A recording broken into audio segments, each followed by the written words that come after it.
नमस्कार, आप देख रहे हैं दी छोटा नागपुर लाइव और मैं हूं दशरथ प्रधान। किसी भी राजनीतिक दल के लिए एक महत्वपूर्ण चीज होती है, वो होती है मुद्दा आधारित राजनीति करना। और झारखंड लोकतांत्रिक क्रांतिकारी मोर्चा यानी कि जेएलके, जिसके सुप्रीमो टाइगर जयराम महतो है, वो अब मुद्दा आधारित राजनीति करने में परिपक्व होते हुए जा रहे हैं।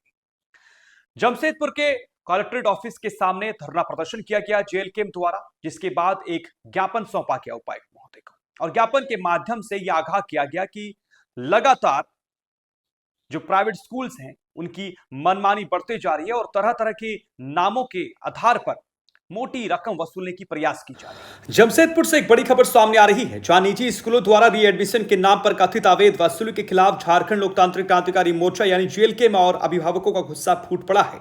आज जमशेदपुर उपायुक्त कार्यालय के समक्ष जेएलके ने एक दिवसीय धरना प्रदर्शन किया और उपायुक्त को ज्ञापन सौंपकर निजी स्कूलों की इस मनमानी पर रोक लगाने की मांग की। प्रदर्शन कर रहे अभिभावकों और जेएलके नेताओं का आरोप है कि हर साल नए शैक्षणिक सत्र की शुरुआत में निजी विद्यालय रीएडमिशन के नाम पर मोटी रकम वसूलते हैं, जिससे आम परिवारों पर अतिरिक्त आर्थिक बोझ पड़ रहा है।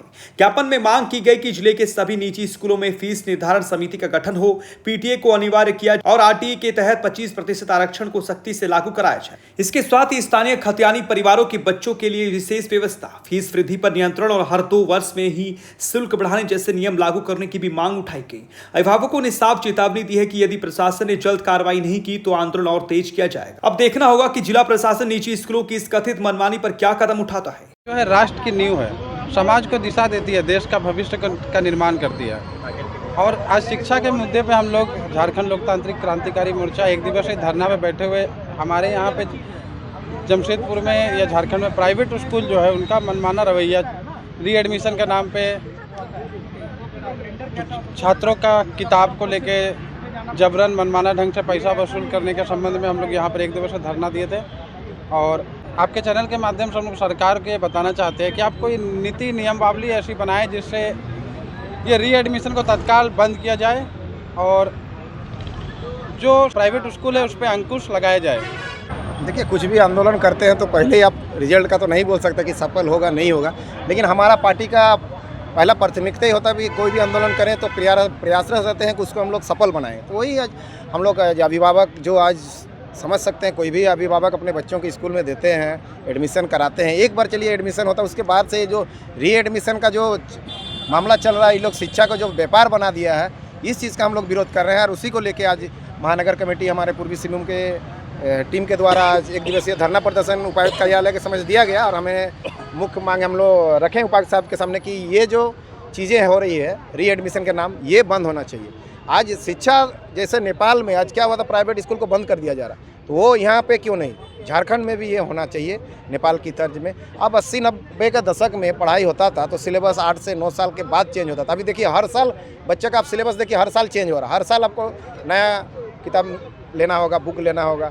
तो ये चीज़ में अभिभावक कैसे फुलफिल कर पाएंगे? नहीं, पर आज कोई भी व्यक्ति का आप देखिए 90% जो उनका कमाई है ना, शिक्षा और स्वास्थ्य में लग जा रहा, तो आदमी ऐसे अपना घर परिवार कैसे चला पाएगा? तो इसी को लेकर हमारा पार्टी ने आज एक विरोध प्रदर्शन मैंने शांतिपूर्ण ढंग से हम लोग उपायुक्त कार्यालय के समय प्रदर्शन हम लोग जारी किए हैं कि आने वाला समय में हम लोग अभिभावकों से भी विशेष अपील होगा कि इस लड़ाई में आप लोग भी हमारा साथ दें, ताकि हम लोग अपने बच्चों के भविष्य के शिक्षा के लिए हम बेहतर लड़ाई लड़ पाएँ। और अगर ज़्यादा से ज़्यादा होगा तो हम लोग समय आने पर विधानसभा को भी घेरने का कार्य करेंगे और सरकार को इस चीज़ को चेताने का काम करेंगे। आपसे जो व्यवसाय बना दिए हैं शिक्षा और स्वास्थ्य को, इस चर पर रोक लगे, तुरंत रोक लगे। जोहार महोदय, आपका और जो सवाल है बहुत ही अच्छा है। और ये क्या झारखंड सरकार सिर्फ कहती है हमारे बच्चे पढ़ेंगे, बट पढ़ते नहीं हैं। और पढ़ने के लिए उनके पास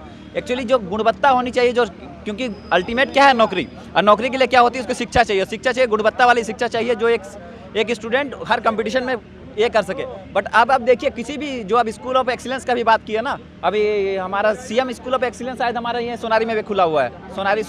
ये स्कूल के पास क्या नाम है, आराधना विद्यालय है ना, जहाँ हम लोग खड़े हैं यहाँ से करीब 1 किलोमीटर के अंदर। वहाँ जाके शिक्षा के 5 टीचर हैं अपने प्राइवेट के, मतलब 5 ही टीचर हैं। और 5 टीचर में कैसे आपको 5 से लेके 12 तक है, 7 क्लासेस चलती हैं और 5 स्कूल में कैसे होगा?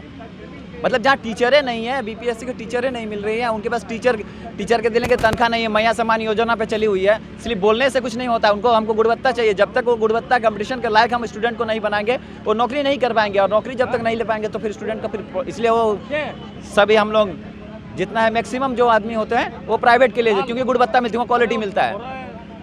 तो क्या आप लोग सुझाव देना चाहते हैं? चूंकि हेमंत सोरेन जी बहुत सारे चीज़ ऐसे कर रहे हैं जो लोग सोचते थे कि होना चाहिए, कोशिश कर रहे हैं, तो इस क्षेत्र में क्या कोशिश करें? क्योंकि जिस तरह एक प्राइवेट स्कूल में आप सरकारी स्कूल में जिस तरह आपने कहा कि 5 टीचर है, लेकिन 5 टीचर का जितना तनख्वाह होता है उसमें प्राइवेट स्कूल्स में 25 टीचर्स हो जाती और बेहतर तरीके से जो है पढ़ाई भी होता।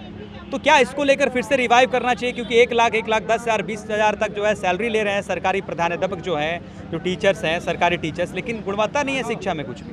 नहीं तो हम तो यही कहेंगे जितना प्राइवेटीकरण कर दे, जो टीचर है ना, क्या संदेश देना चाहिए? प्राइवेट्स कर देना चाहिए नहीं, टीचर्स प्राइवेट कर दे। जो हमारे 1,10,000 के जो है ना, उसे 20-20 हज़ार के में 6 टीचर मिल जाएंगे। जो हुआ उस लोकलिटी में जो पीएचडी और